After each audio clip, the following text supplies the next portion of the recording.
지금 여러분께서는 한림국제대학원대학교 정관용 교수가 진행하는 CBS 라디오 시사자키 정관용입니다를 듣고 계십니다. 청와대 안종범 경제수석이 어제 청와대에서 원래 브리핑을 했는데 지난 3년 동안 7가지 7대 정책 성과를 거뒀다. 이게 간략히만 말하면 경제민주화 실천, 공공개혁, 그다음에 창조경제를 통한 창업과 청년 일자리 창출, 그리고 사회안전망 구축, FTA 확대, 적극적 경제외교, 그리고 주거안정의 강화, 농수산업, 미래성장 산업화 이런 것 등등등입니다. 여기에 대해서 지금 여당 야당 평가가 극명하게 엇갈립니다. 그래서 양당 목소리 들어보죠. 새누리당의 이완영 의원부터 연결합니다. 이 의원 나와 계시죠? 예, 안녕하세요. 예. 신곡 성주고령 이완영 의원입니다. 예. 안종범 수석의 7대 성과에 대한 총평부터요. 예. 저는 먼저 정부가 한 해 살림살이 그리고 정책에 대해서 국민에게 제대로 알리는 차원으로 이해를 하고요. 예.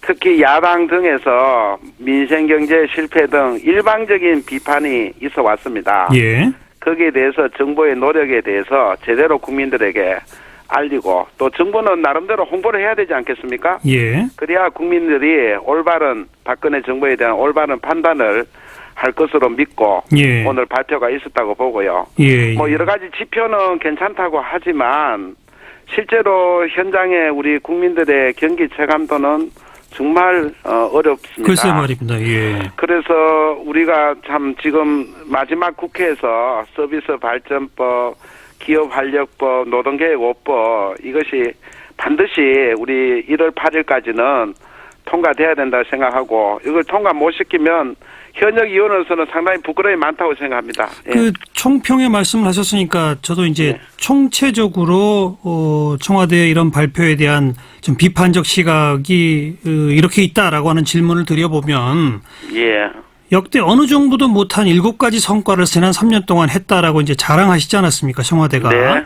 그런데 경제는 왜 이렇게 어렵습니까? 그리고 그게 서비스 3법이나 노동개혁법만 통과시키면 이게 그러면 확 전환되는 겁니까? 우선 인식이 좀 문제가 있는 거 아닌가요? 아니요, 이제 지금 우리가 어려운 것은 이제 저유가 또 우리 미국 금리 인상, 중국 경기 저하, 우리가 국제 경기에 매우 민감하고 의존이 많지 않습니까? 예. 예, 동의하시죠? 예. 그런 측면에서 보면은 우리가 경기를 살리지 못하는 어려움은 사실입니다. 그러나 이제 우리 외국의 지표를 보면 또 여러 가지 OECD 국가 중에서도 상당히 좋게 나오고도 있습니다. 선방하고 있다? 예. 근데 이제 국민적 기대가 매우 크다 보니까 예. 이런 정부의 개혁 성과가 기대에 부응하지 못하고 부족하다 이렇게 느끼는 거 아닌가 싶습니다. 예. 그리고 하나하나로 들어가 봤을 때 이제 첫 번째가 경제민주화를 실천했다는데 예. 일반 국민 인식은 지난 대선 때 공약만 경제민주화고 취임 이후에 이건 없어져 버렸다라는 인식이 많은데 예. 이걸 경제민주화 실천했다라고 발표할 수 있을까요? 그러니까 발표 내용대로 보면 예. 신규 순환 출자 금지 그리고 재벌 총수 일가 규제 또 납품업체 우리 보호 이런 것들은 우리 국민들이 다 아시지 않습니까? 그리고 우리 또 소액 투자할 수 있는 크라우딩 입법도 저는 추가적으로 좀 말씀을 드리고 싶고요. 예. 이런 법들은 어느 정권에서도 해오지 못했던 거다. 이렇게 저는 확신을 하고 있고요. 예. 저희가 더 아쉬운 거는 지금 우리 원시화법이라고 얘기하죠. 기업활력법. 예. 이게 제대로 돼야 이게 지금 굉장히 석유화학, 조선 지금 굉장히 어렵지 않습니까? 예. 이런 대기업들이 쓰러지면 거기에 협력업체, 중소기업들이 다 무너집니다. 예.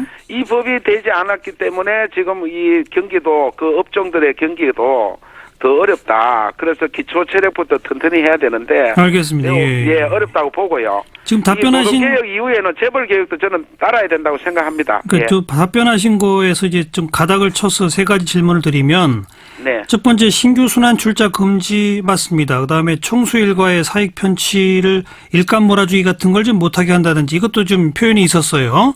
예. 진전이 있었습니다. 예. 그다음 납품업체에 대한 뭐 그 어떤 규제 같은 거 이런 거 좀 한 것도 그 실천이 있었습니다만은 총체적으로 이런 성과들이 하는 신용만 냈고 진짜 중요한 것들은 빠졌다 이런 지적도 있지 않습니까? 그건 어떻게 보세요? 이제 제도가 바뀌었기 때문에 그게 이제 현장에 실행되는 데까지 그리고 그런 이해 당사자들이 느끼기까지에는 좀 시일이 필요하다고 봅니다. 그러니까 우선은 제도 자체 고치기부터 이런 거는 힘들어 왔지 않습니까? 예. 그런 면에서 저는 우리 국민들께서 높이 평가를 해줘야 된다고 저는 생각을 하는 거죠. 예. 두 번째 강조하신 그 원샷법 그게 이제 예. 기업 인수합병 같은 거 쉽게 하는 거 아니겠습니까? 그렇습니다. 근데 예. 이런 거야말로 몇몇 재벌들한테 특혜를 주는 규제 완화다 이런 비판이 있는데 결국 예. 경제민주화는 뭐 하는 신용만 내고 핵심은 빠지고 대신에 재벌들한테 도움이 되는 규제는 풀어주고 이게 무슨 민주화냐 이런 비판인 거죠. 일본의 장기 저성장 때도 똑같은 법을 만들어 가지고 지금 일본 기업이 살아나고 있습니다. 예. 우리 어느 정치권이 재벌 그룹을 봐주기 위해서 법을 입법하겠습니까? 예. 우리가 대기업 위주 성장하다 보니까 대기업에 의존된 중소기업이 굉장히 많지 않습니까? 예. 그러면은 현대조선이 무너졌다고 상상을 해보세요. 얼마나 많은 협력업체들이 함께 기업도 무너지고 일자리도 없어지고요. 그런 점을 감안해 볼 때 또 우리가 야당에 너무 그런 비판이 있기 때문에 그러면 뭐 주요 재벌은 제외하자 이런 안까지 여당에서 제안을 했거든요. 예. 그런데 지금 야당에서 그냥 반대를 위한 반대만 하고 있다. 알겠습니다. 이렇게 알겠습니다. 봅니다. 예. 그리고 방금 이 의원께서도 답변하시는 가운데 노동개혁이 끝나면 재벌개혁도 필요하다라고 인정하셨잖아요. 그렇습니다. 그 재벌개혁을 미리 하면 안 됩니까? 앞당겨서? 그러니까 뭐 개혁이 이미 정부는 뭐 노동, 공공, 금융회사 4대 개혁을 지금 추진하고 있지 않습니까? 예. 그러니까 우리가 노동 개혁하면서 항상 나온 말이 재벌 개혁이었습니다. 예, 그런 예. 측면에서 이번에 노동 개혁이 일단 완수되고 5대 입법이 통과되고 나서 재벌 개혁을 해도 좋겠다. 그렇게 생각하는 거죠. 아니, 지금 그러니까 노동개혁도 제대로 야당에 반대로 못하고 있는데. 근데 노동개혁에 대해서는 뭐 찬반 양론이 아주 팽팽하지만 그렇죠. 재벌개혁에 대해서는 지지하시는 여론이 훨씬 더 높단 말이에요. 예. 그러면 그렇게 쟁점이 별로 없는 재벌개혁을 앞에 두고 하는 게 진짜 경제민주화의 진전 아닐까요? 그러니까요. 우리 김무성 대표님도 우리 정기국회 연두에 그 정기국회 말씀에도 했습니다. 예, 재벌 개혁도 예. 같이 하자. 예. 그러면은 저는 노동개혁부터 야당에서 먼저 동의를 해줘야 된다고 생각합니다. 먼저 아, 추진을 해왔기 때문에 아. 재벌 개혁도 그 노동개혁 이어서 하자. 알겠습니다. 이런 말씀을 드리고 싶습니다. 예. 예. 알겠습니다. 오늘 뭐 7가지 쭉 성과 중에서 경제민주화 하나를 가지고 집중적으로 질문을 드렸습니다만 대체로 새누리당이 어떤 인식인지는 청취자분들에 드러난 것 같아요. 그렇죠. 그 정도 예, 말씀 그래서 듣겠습니다. 예, 여보세요? 예. 예, 노동개혁이 근로자한테 불리한 게 아닙니다. 예, 알겠습니다. 노사가 함께 예. 윈윈할 수 있는 개혁이 되도록 예. 최선을 같이 해줬으면 좋겠다는 부탁드립니다. 자, 예. 고맙습니다. 예, 감사합니다. 예. 새누리당 이완영 의원이었고요.